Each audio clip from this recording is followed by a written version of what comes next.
खुशी एक गीत तू सुना दो। मेरी तबीयत तो उतना ठीक रही तो हम ही नहीं नहीं नहीं आप बहुत लेकिन तबीयत बहुत ज्यादा खराब है, लेकिन सच में बहुत ज्यादा गायब है भाई, अभी भी बुखार है आपको। मेरे एक भैया हैं, बड़े भैया गोलू राजा भैया, वो गाना गाते हैं और उनके बर्थडे में हम उनके गाना गावत रहे, हम बदनाम हो गए नहीं झूठो के।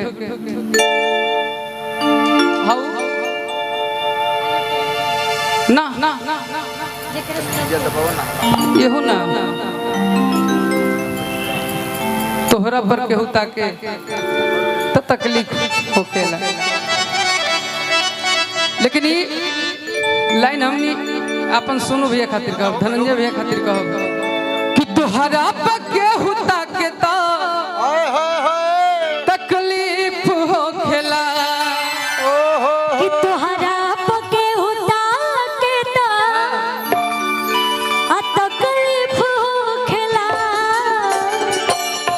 कि झरको से केहू झाके तो झरको से केहू झाके तो तकलीफ होखेला, तोहरा पर केहू ताके तो तकलीफ होखेला, तोहरा पर केहू ताके तो तकलीफ होखेला, तोहरा पर केहू ताके तो तकलीफ होखेला, झरको से केहू झाके तो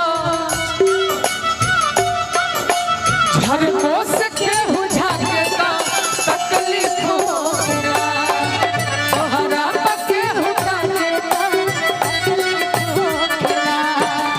ताहर दीदार खातिर आई तहर गली, तोहर दीदार खातिर आई तोहर गली, तोहर दीदार खातिर आई तहर गली, तोहर दीदार खातिर आई तोहर गली, तोहर दीदार खातिर आई तहर गली। अतनो पके हु डांटे तो अतनो पके हु डांटे तो तकलीफ होखेला, तोहरा पर केहू ताके तो तकलीफ होखेला, तोहरा पके हु डांटे तो तकलीफ होखेला। कि मैं कुछ कर नहीं सकता,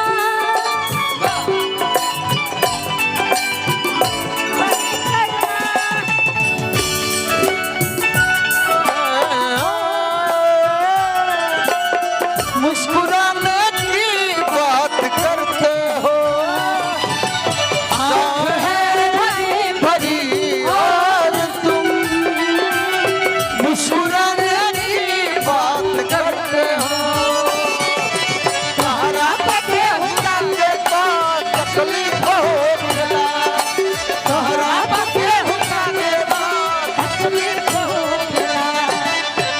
अच्छा खुशी के दी हमार बहन भाई हक बा हमरा ले ले भैया के तरफ से बहुत बहुत आशीर्वाद बहुत बहुत धन्यवाद पुरस्कार। भैया के।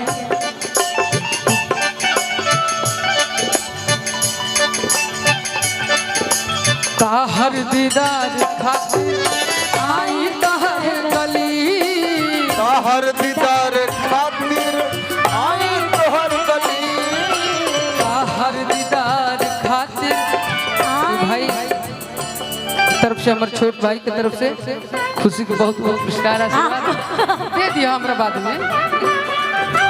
ताहर दीदार खातिर आई तोहर गली, तोहर दीदार खातिर तोहर गली, अतनो पके हु डांटे तो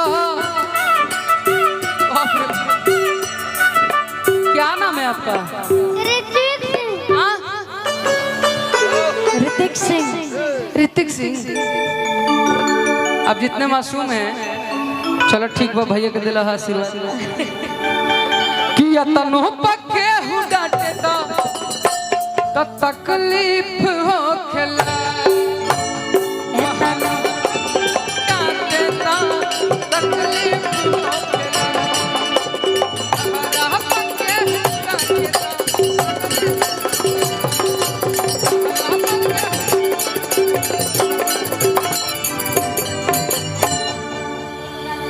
हाँ बिल्कुल होगा ही, एक गुना।